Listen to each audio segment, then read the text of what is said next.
Trump says he's leaning toward a decision on Venezuela military action. What's known so far?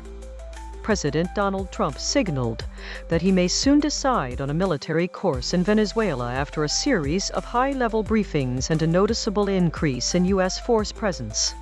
Four sources disclosed that officials presented Trump with a menu of options, ranging from airstrikes on government or military sites to a direct move to depose President Nicolás Maduro.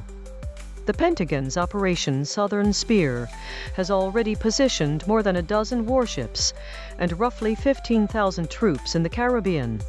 Speaking aboard Air Force One, Trump noted he is drawing closer to a path forward on curbing illegal migration, drug trafficking, and possible regime change. Early in the week, Defense Secretary Pete Hegseth and Joint Chiefs Chairman Gen. Dan Kane met with the president, followed by a larger security team that included Secretary of State Marco Rubio.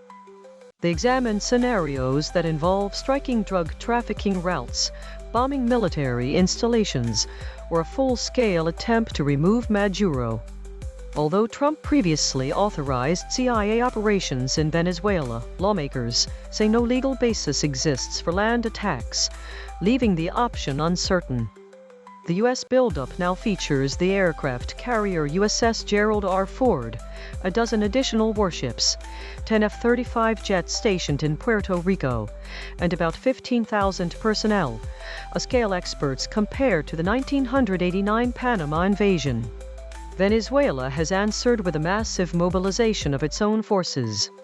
Senior Associate Eric Farnsworth of CSIS called the deployment the most significant this century, and Washington has scheduled new drills in Trinidad and Tobago, underscoring the heightened tension.